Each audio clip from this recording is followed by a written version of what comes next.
Can you hear that sound?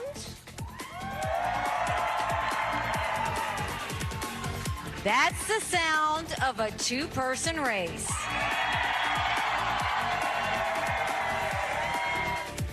And then there were two. We're looking ahead to tomorrow night's big race in New Hampshire, where voters have picked the eventual Republican presidential nominee in the last 3 competitive cycles. Hello, I'm Ellison Barber in for Gadi Schwartz, and this is Stay Tuned Now.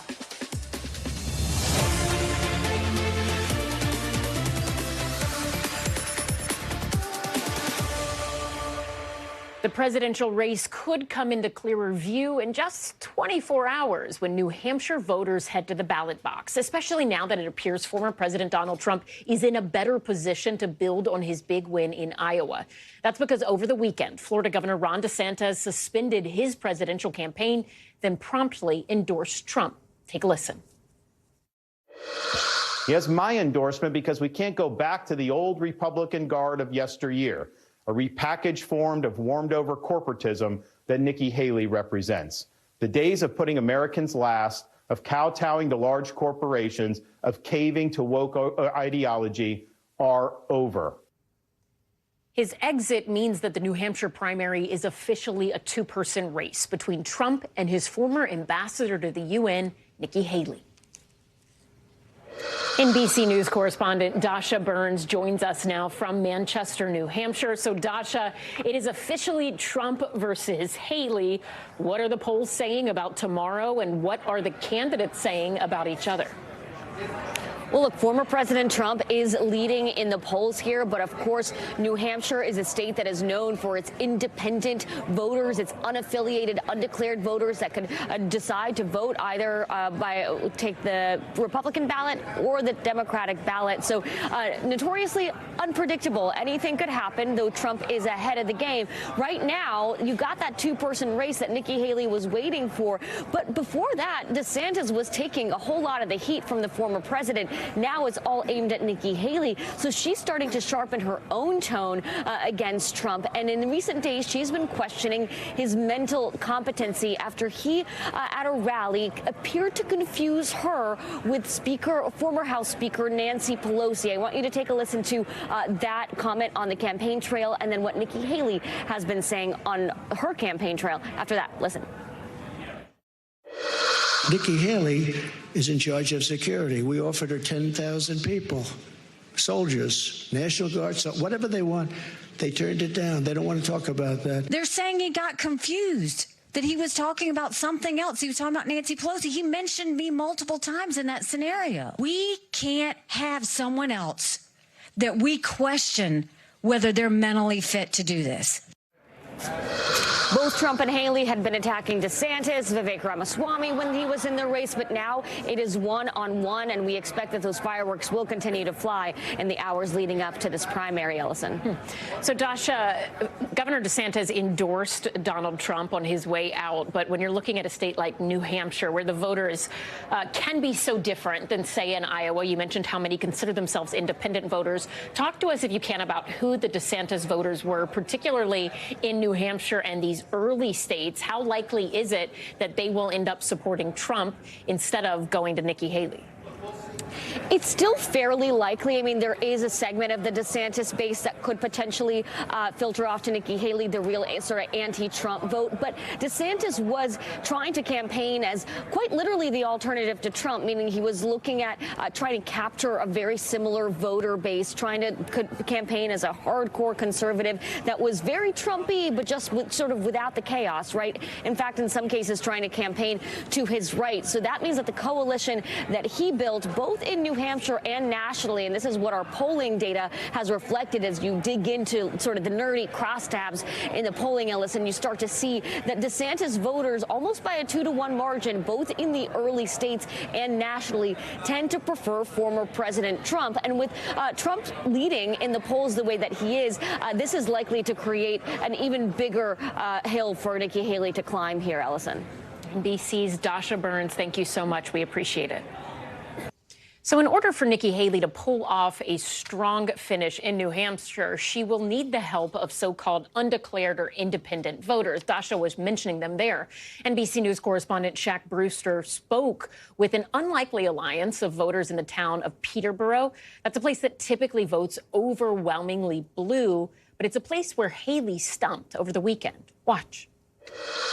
I consider myself a traditional Republican. 26-year-old Joseph Moeller is planning to vote for Nikki Haley in Tuesday's New Hampshire primary. Policy-wise, I am more in line with Haley. But the law school student and self-described moderate conservative says his support is driven by another candidate. I'm thrilled to be back in the great state of New Hampshire. Right now, Nikki Haley is clearly the one that has the best chance of defeating Trump. And that's your top priority, defeating Trump? That's my top priority. The polling since Donald Trump's historic win in Iowa shows the former president leading by double digits in New Hampshire, but facing a tougher challenge from his former UN ambassador. I voted for him twice, and I was just humiliated when I saw that the guy I voted for, the way he handled himself after he lost. We need a new generation of conservative leaders. Mueller is a key part of the coalition of voters Haley has been trying to build, from conservatives open to a new party leader and anti-Trump Republicans to undeclared or independent voters who in New Hampshire are legally allowed to participate in the Republican primary.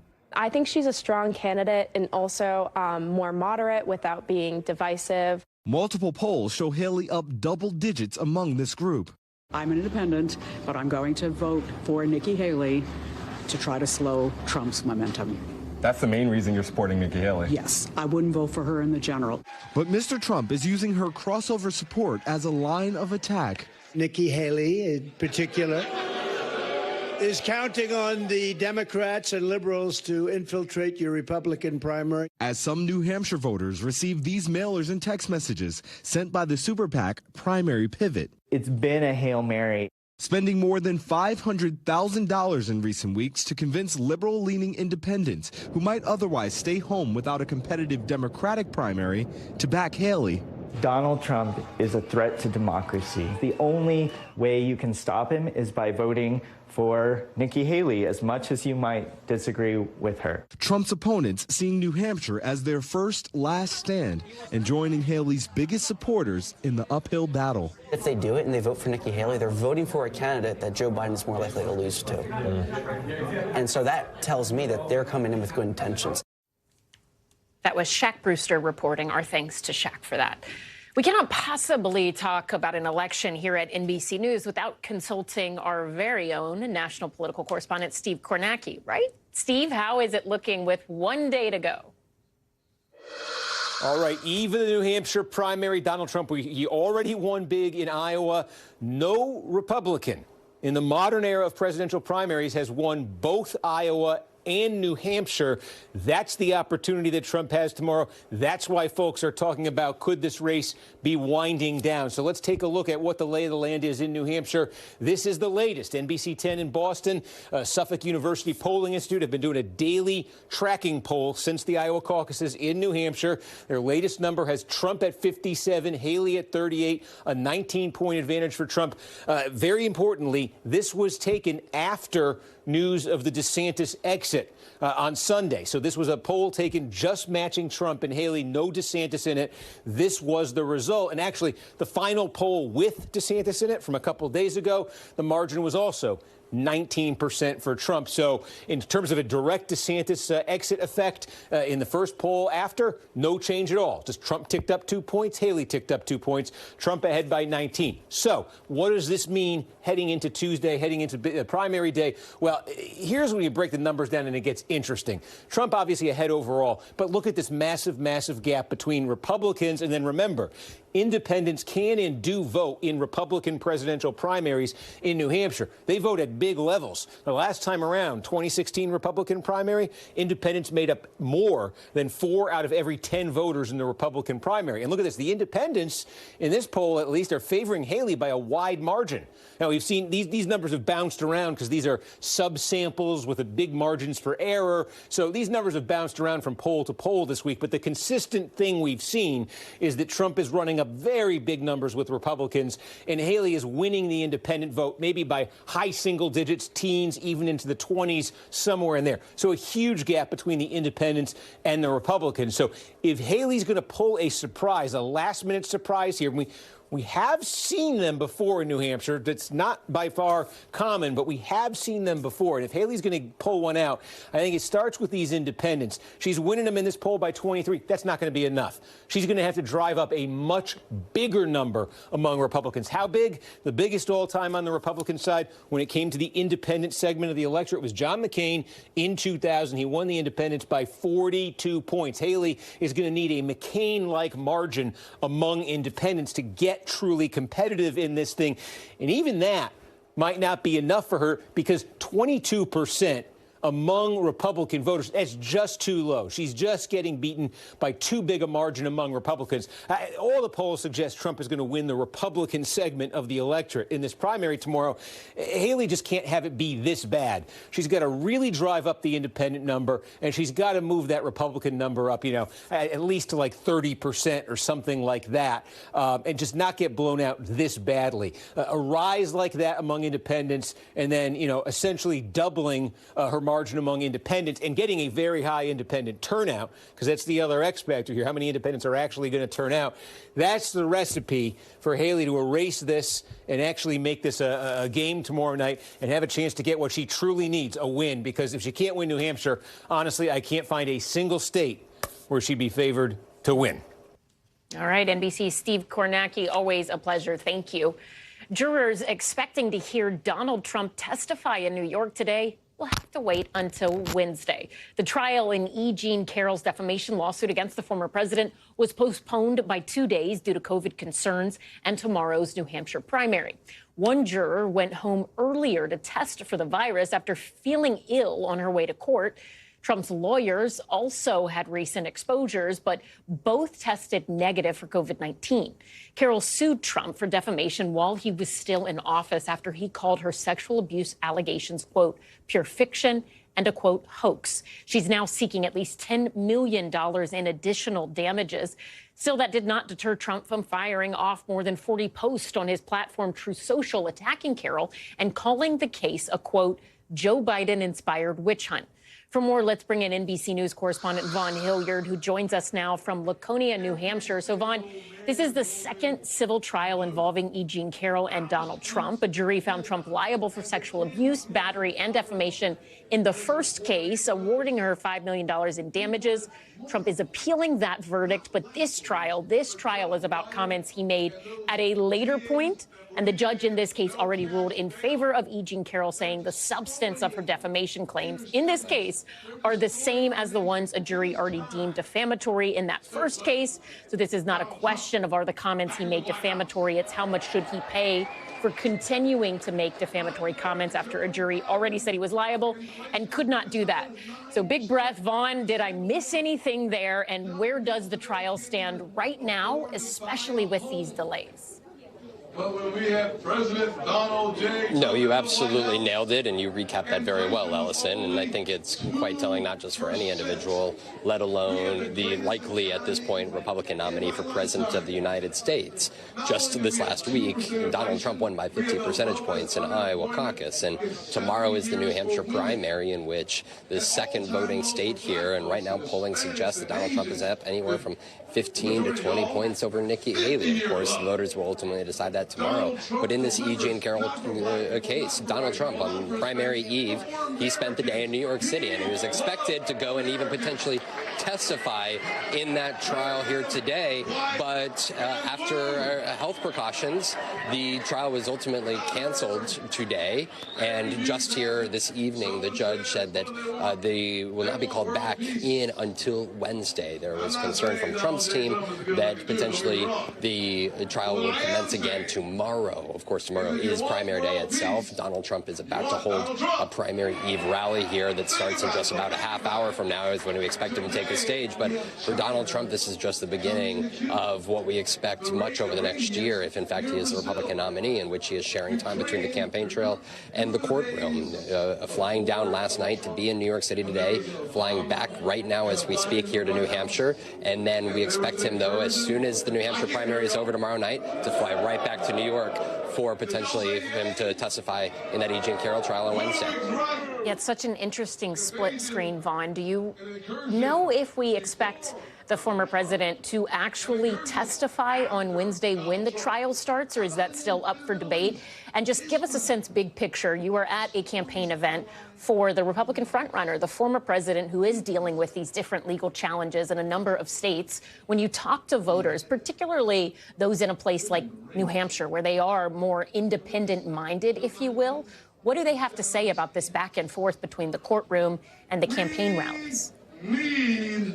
Donald Trump. I was just talking with one New Hampshire resident outside of this event here, and she told me that she's of the belief that each of these civil and criminal trials are just an effort to keep Donald Trump from the campaign trail and to keep him and the MAGA movement from winning back the White House in 2025. And of course, as you said, a jury already has found him to have sexually abused E. Jean Carroll. A jury has already decided that, and now a jury is going to determine how much he owes E. Jean Carroll, potentially upwards of $10 million in damages here. But, you know, this is the part for Donald Trump. He doesn't run from this trial. Just last night at a campaign rally that I was at here in New Hampshire, he called it a fabricated story. Of course, he has been found to have made defamatory statements, which include statements like that, calling E. Jean Carroll's story fabricated, yet he continues to hit on it on the campaign trail, on the campaign stage, as he tries to mobilize the masses in his defense. Ellison.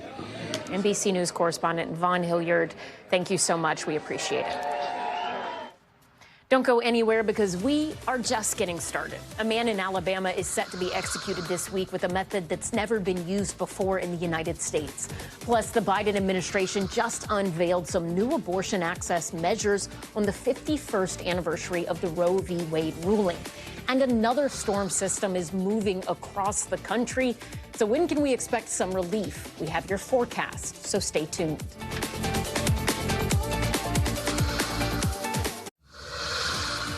Welcome back. Here are some of the other headlines we're watching tonight.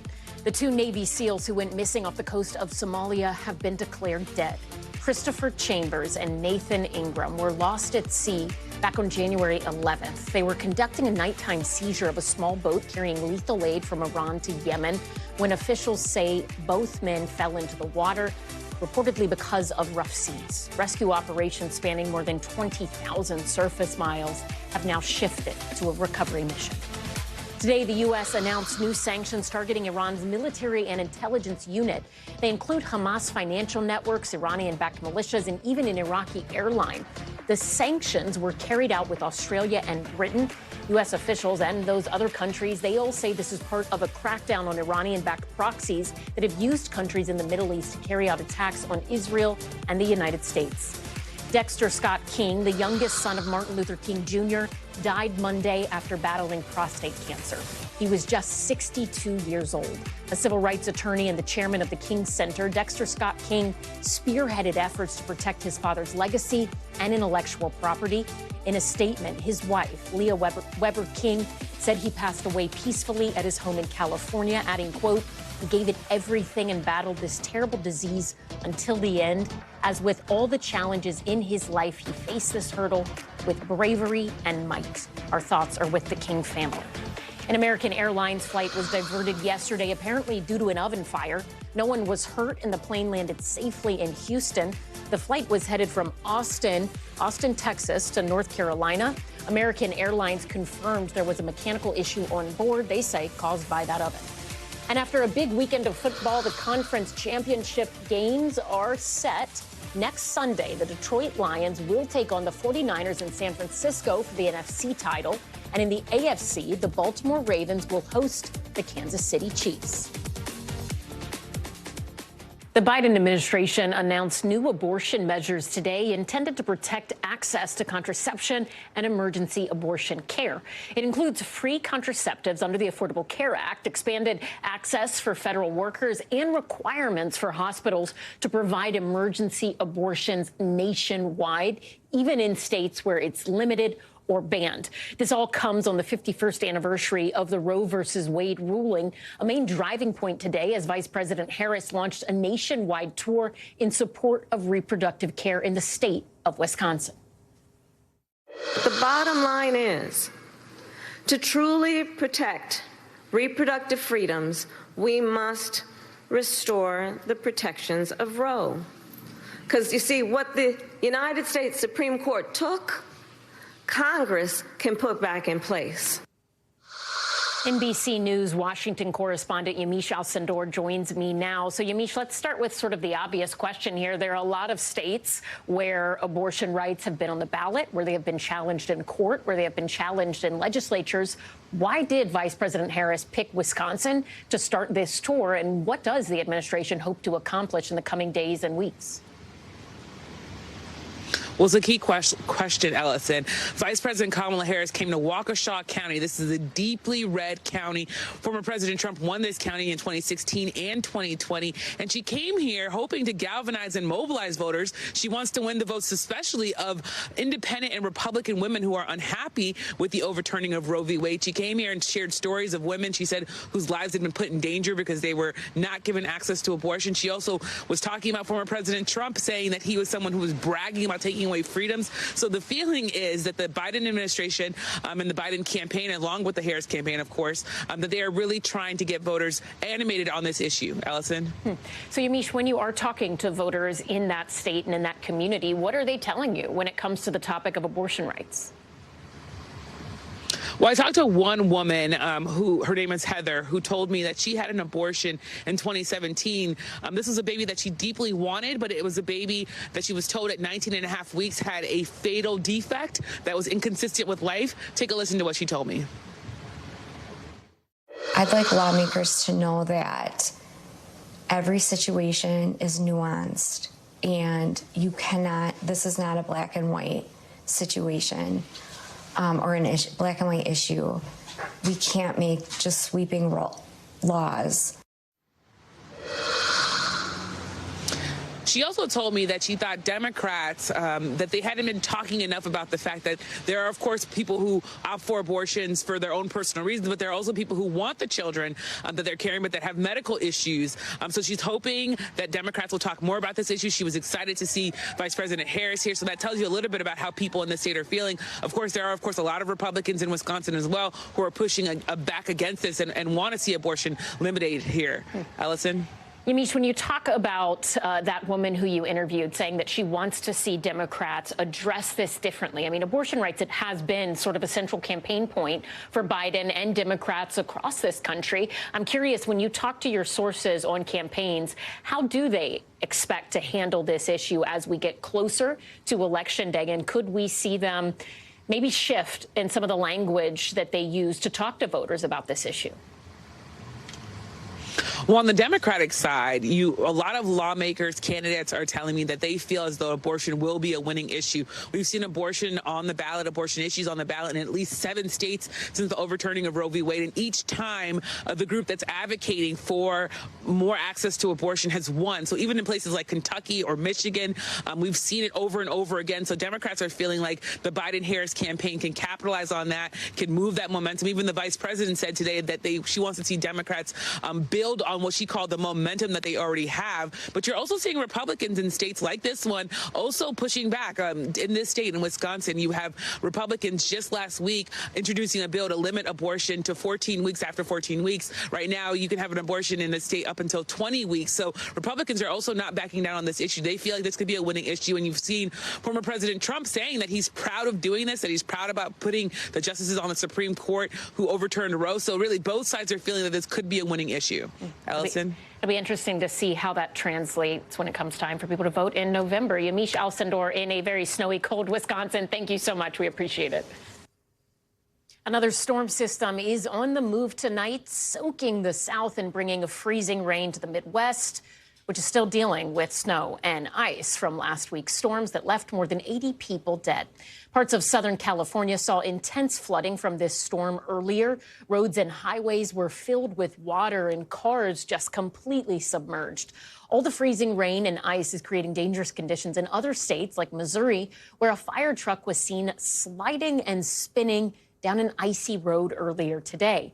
And in Tennessee, where a man had to keep his foot on the brake as his truck dangled over a 200-foot cliff before help arrived. He did get out of that car safely. But warmer temperatures, they are coming. It's a relief for many who have gotten nonstop snow and freezing temperatures over the past 2 weeks. Our team is tracking the latest conditions. NBC News meteorologist Bill Cairns is standing by. But first, let's go to NBC News correspondent Maggie Vespa in Chicago. Hey, Ellison from Chicago, where we are all basically bracing for, we'll say, the next round of winter weather. But that being said, we are enjoying a bit of a reprieve from the brutal cold that so many, hundreds of millions across the country have been dealing with. I mean, frankly, it feels like weeks at this point. And it's not like this endless cycle, as you know. Here in Chicago, temperatures kind of hovered right around that freezing mark for most of the day. So we saw some rain falling earlier in the day, but it seemed to stay rain. That being said, that's what forecasters are worried about over the next couple of days. We're expecting freezing rain basically overnight tonight and then into as far as Wednesday morning or midday Wednesday. By that time, local forecasters say we could have up to an inch of ice on parts basically of our area, on the roadways, on the surfaces, as well as St. Louis and then up into southwestern Michigan and the Detroit area as well. To that end, Southwestern Michigan already kind of seeing some sort of preemptive repercussions of this latest round of winter weather. Amtrak canceling all routes yesterday and today in that part of the state, basically saying they don't want anybody traveling even on the rails, even by train, knowing that this could be that brutal of an ice storm making its way through. So again, hopefully by morning, late morning, midday Wednesday, this should wrap up. And by that point, that's when we're expecting kind of this light at the end of the at least short-term tunnel. Temperatures rebounding from we had, single digits and sub-zero wind chills up into the 40s by the end of the week. So a welcome break here in Chicago, just knowing how much everybody here has been dealing with weather-wise. And of course, that's a story that we've seen playing out across the country. Ellison. Maggie Vespa in Chicago, thank you.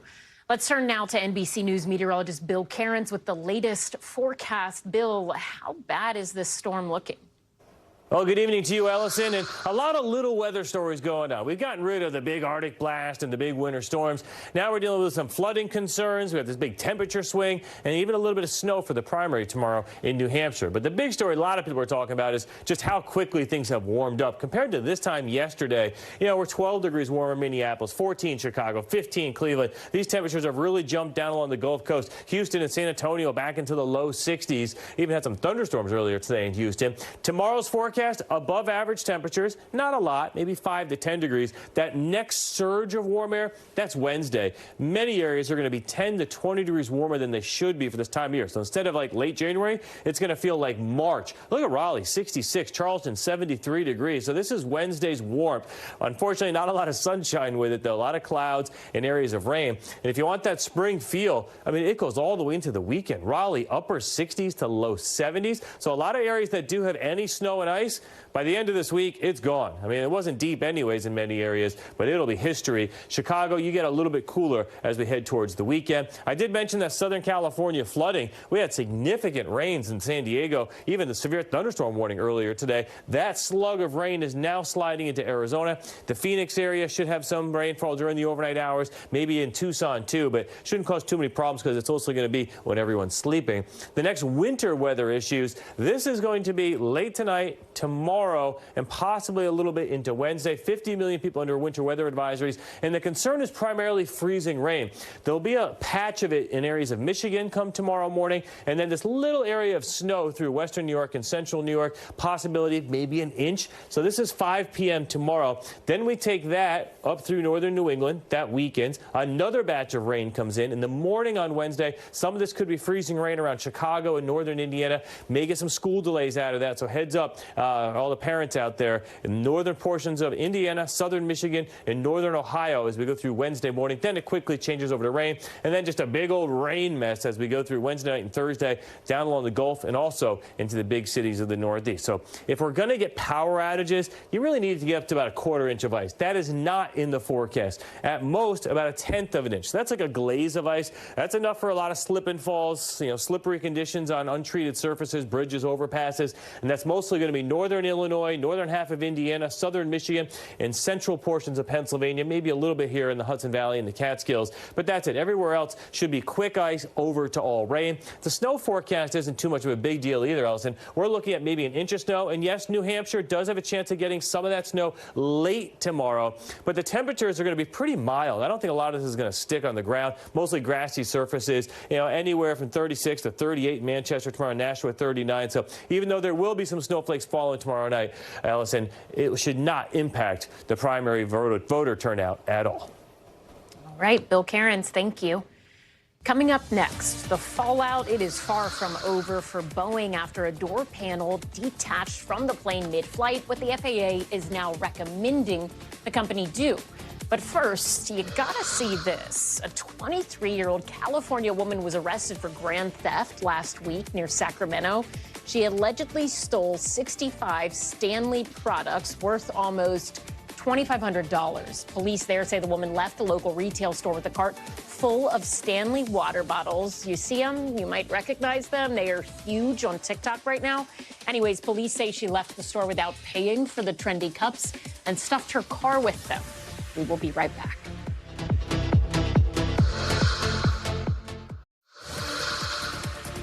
Welcome back. Let's take a quick look around the world. A landslide in China has killed at least 8 people and buried dozens of others under the rubble. It happened today in the southwestern part of the country. Chinese state media says more than 500 people have been evacuated from the area. No word yet on what caused the landslide, but they're not exactly uncommon in this part of the world. At least 70 people were killed in landslides in China just last year, according to tracking numbers from the Associated Press. Shells rained down on the Russian-controlled region of eastern Ukraine near the city of Donetsk, killing at least 27 people. That is according to Russia's foreign ministry. Officials in Donetsk blame yesterday's attack on Ukraine's military. NBC News has not independently verified those claims, and Ukrainian officials have not yet commented. Donetsk is one of 4 regions in Ukraine that Russia took for itself illegally back in 2022, a short time after Russian President Vladimir Putin launched his full-scale invasion of the country. India's prime minister inaugurated a new Hindu temple on the same spot that a mosque was completely destroyed by Hindu militants more than 30 years ago. That moment led to a wave of sectarian violence that killed thousands. Prime Minister Modi has called the temple's inauguration a, quote, dream that many have cherished for years. It is certainly a win for Hindu nationalists. This is something they've wanted to see happen for years and years, and it will help Modi politically. He is up for re-election in the spring. But for the country's 200 million Muslims, many of them, they see this as nothing more than a reminder of a tragic event.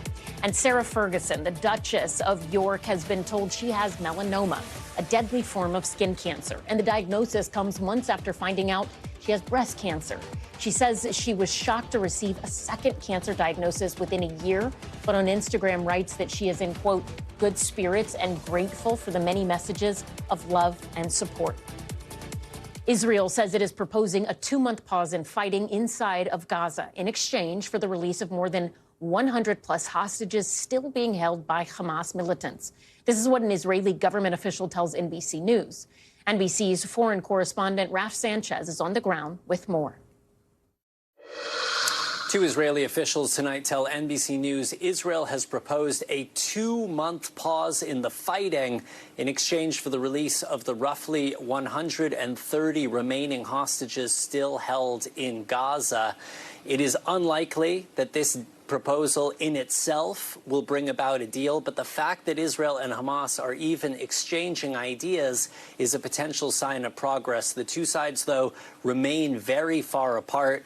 Hamas has said no hostages will be released until there is a ceasefire to end the war. Israel has said the war will not end until Hamas is completely destroyed. So if there is going to be a deal, it is likely to be somewhere in between those two positions, Hamas not commenting on that Israeli proposal. Meanwhile, fighting is raging around the last major hospital still functioning in southern Gaza. Israeli forces are closing in around the Al-Nasser hospital. They say Hamas fired a rocket from there, a claim unverified by NBC News. We asked the Israeli military whether they were planning to storm that hospital the way they did the Al-Shifa hospital in northern Gaza last year. A military spokesman would not rule that out. Meanwhile, we're getting new details about a Palestinian-American 17-year-old killed in the occupied West Bank on Friday. Tawfiq Abdul-Jabbar was born and raised in Louisiana. He moved back to the West Bank where his family was from last year, and he was killed Friday by an Israeli settler, according to his family. Israeli police say they are investigating, but human rights groups say it is rare for Israeli authorities to prosecute Israeli citizens for violence against Palestinians. The State Department today saying it is devastated at Tawfiq's death. Raf Sanchez in Israel, thank you. Tonight, the Federal Aviation Administration is out with new recommendations for airline safety. It's been a little more than 2 weeks since a panel blew out midair on an Alaska Airlines flight. Now, the FAA says that another model of Boeing planes needs to be checked for fear of the exact same problem. NBC News senior correspondent Tom Costello has more.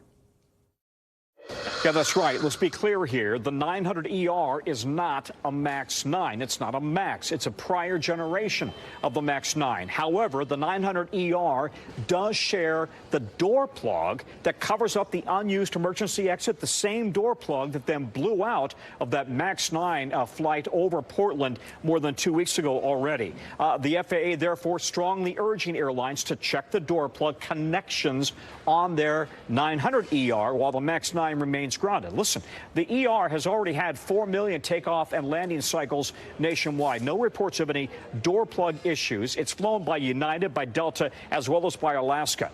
Meanwhile, the MAX 9 remains grounded, 171 planes nationwide. It's only flown by Alaska as well as United Airlines. And because it's grounded, those two airlines continue to cancel hundreds of flights every single day. No indication yet when the MAX 9 will be allowed to fly again. The FAA ordered inspections. So far, the airlines have done 40 inspections of the 171 planes grounded, and the FAA is now reviewing the data from those first 40 inspections before then allowing for more inspections to continue and coming up with a resolution for those few planes that the airlines said they did find loose door plugs on those MAX 9. So this is very much a work in progress as Boeing remains very much in the spotlight and under enormous stress and pressure, having now had to ground the MAX 9. The ER is now under review, if you will, just in terms of airlines being told to check the work on the ER door plugs. All the while, meanwhile, Boeing's reputation continues to take a hit in the international press and also among international airlines every single day. Ellison, back to you. NBC's Tom Costello, thank you. Still to come, after 20 years on death row, an Alabama man will be executed this week. But this isn't the first time he will be in the death cell. The first attempt was botched over a year ago, so they're going with a method that's never been used before in the United States. That story is next, so stay tuned.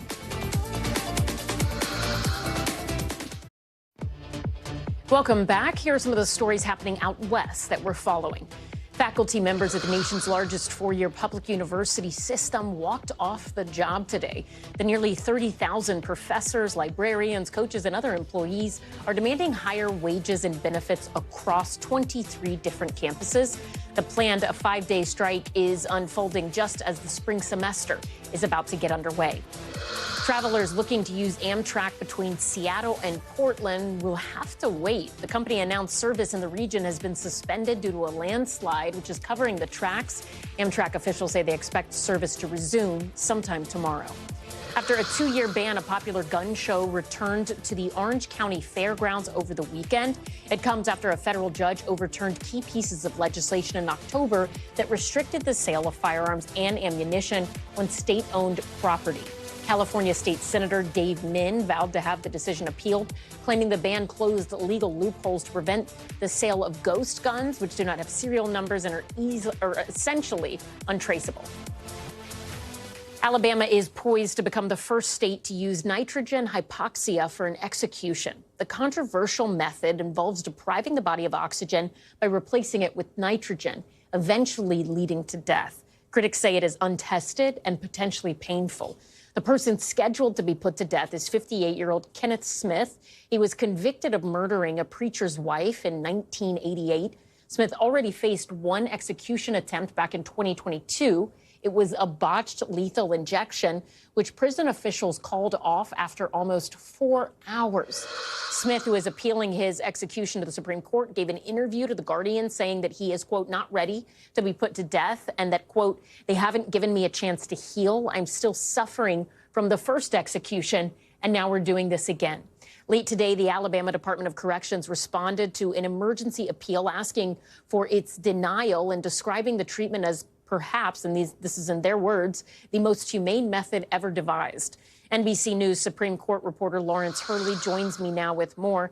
So, Lawrence, this method of execution, nitrogen hypoxia, it was allegedly something Kenneth Smith asked for, right? What changed? And in terms of the big picture legal arguments, what are his lawyers saying right now to try and delay this? Yeah, so this goes back to what you mentioned earlier about this botched execution in 2022. About a year ago, the Supreme Court turned away Alabama's attempt to try a second time to execute Smith. And that time, Smith said, well, hang on a sec, you can't use lethal injection on me again because it didn't work the first time. And I should be allowed to pick this other option, which the state has available, which is to use this lethal gas. So this time around, the state's saying, OK, we're going to go ahead and execute you using the method that you said you would prefer. And now Smith's lawyers are back at the Supreme Court saying, well, OK, they concede that point. But because they botched that execution back in 2022, there's no proof. They don't think that the states are able to carry out this execution safely, especially with their history of not doing it properly the last time. So he's arguing that that would be unconstitutional and would effectively be a form of torture to sort of subject him to this second execution without any proof that it can go ahead safely. I mean, is the Eighth Amendment, which talks about cruel and unusual punishments, is that a factor here? And historically, how has the Supreme Court looked at death penalty cases? And also, how does that compare to what it's been like in recent years under such a conservative majority? That's right. The Supreme Court, obviously has this 6-3 conservative majority. They've been pretty skeptical of last-minute claims brought by death penalty death row inmates. And so it's probably an uphill battle for Smith in this case. The Supreme Court back in 2019 had another ruling in a case where an inmate was seeking an alternative method of execution, and they turned that away, saying, the Eighth Amendment doesn't guarantee you a painless death. The Eighth Amendment bars cruel and unusual punishment, but obviously it's the Supreme Court that decides what that is. And this current court isn't quite as sympathetic as maybe the court might have been, in decades gone by. So, Lawrence, how rare is it to see something like this happen? I mean, Alabama, it was 2018, right, when they authorized the use of nitrogen hypoxia, and they weren't the first state to consider doing it, right? First state to use it, but then you also had Oklahoma and Mississippi saying, okay, this is something that can be used to execute people who are on death row. Is this case going to be a litmus case for the other states? And if you can, just how abnormal is it that the United States does this? This isn't something that happens in Europe or other Western countries, is it? Yeah, I mean, there's only a small number of states, even in the United States, that actually regularly execute people. And as people know, that's highly controversial in some areas, and people litigate, every case as far as they can. And so some of that litigation has been over the use of lethal injection. And also it's been quite difficult for states to get hold of the drugs that they want to use to carry out those executions. So that's why some of these states now are turning towards this alternative method. But of course, as you mentioned, this is untested in the United States. There's never been an execution either by the states or by the federal government using this precise kind of cocktail. So there's a lot of uncertainty about this. And, certainly what the court says here is going to affect potentially other states, although this case specifically deals with this guy's claim that he was botched the previous execution, and that's why they shouldn't be allowed to do this one. All right, Lawrence Hurley, thank you so much for explaining all of that. We appreciate it. No worries.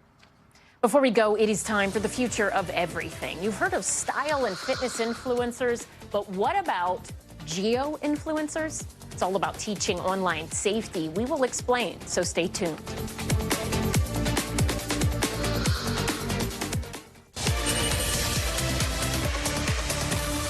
Welcome back. It is time now for the future of everything. Tonight, we take a look at just how easy it is to find your location online, really through a simple video. But first, the Apple, who released a new update today that adds an extra layer of security for protecting your phone. It's called Stolen Device Protection, and it restricts your passcode's power over certain settings when you're away from a familiar location. If a thief were to have your passcode, they could change your Apple ID password, disable Find My iPhone, and possibly erase everything on the device. With this new setting, it is supposed to make it a lot harder to do all of that. All right, so we know there are many types of influencers who all have their own niche, right? Well, one TikTok influencer is going viral for spreading awareness about online safety in a pretty creative way. He's a geo-influencer who says he can pinpoint almost anyone's location just by looking at the videos they send him on social media. NBC Digital reporter Maya Eaglin got a chance to see exactly how it works. Find me, Jose Monkey. You asked me to figure out where this video was recorded, so I did.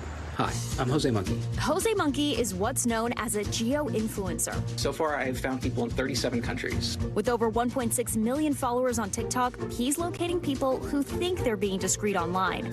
But he likes to keep his own life to himself. I try to keep relatively private, so I don't use my real name when posting videos. Where am I? So someone sends you a video. Walk me through the steps of how you find their location. I download the videos and look at them on a big screen, typically. It depends what I see and what kind of video it is, what resources I will use to find it. Sometimes it's very generic resources.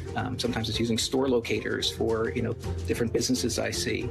As you exit the plane, the tail number is visible. I have used a site called Find a Grave.